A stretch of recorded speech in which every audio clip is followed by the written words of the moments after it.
প্রিয় দর্শক, আসসালামু আলাইকুম।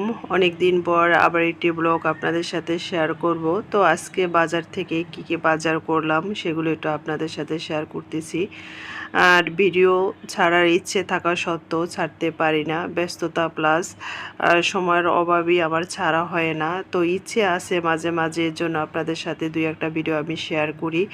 একেবারে বাদ পড়ে যায় না, মাঝে মাঝে হয়তো আমার গ্যাপ পড়ে যায়, কিন্তু ইচ্ছে হয় আপনাদের সাথে থাকি। তো এই তো এখানে মুরগি মাছ এগুলো আমি নিয়ে আসলাম।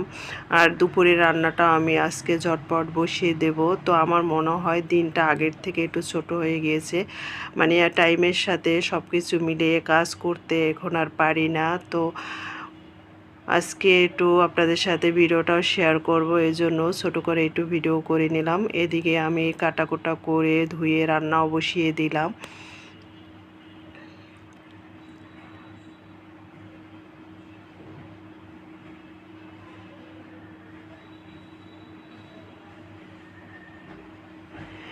এদিকে আমি মুরগি বসিয়ে দিয়েছি, আর এখানে আমি কিছু মাছ ভুনা করে নেব, সেজন্য মাছ ভেজে নিচ্ছি। তো আমার ভিডিওটা কেমন লাগলো অবশ্যই কমেন্ট করে জানাবেন। যারা আমার সাথে ছিলেন তারা সাথে থাকবেন, আর যারা আমাকে এখনও সাবস্ক্রাইব করেননি তারা অবশ্যই সাবস্ক্রাইব করবেন। আর ভিডিওটা ফুল দেখে তারপরে লাইক কমেন্ট করবেন। এখানে আমার মাছ ভুনা করে নেব, আর এখানে আমি চিংড়ি মাছ দিয়ে করলা ভাজি করে নিয়েছি। তো সবাই ভালো থাকবেন, আজ এ পর্যন্ত, আল্লাহ হাফেজ।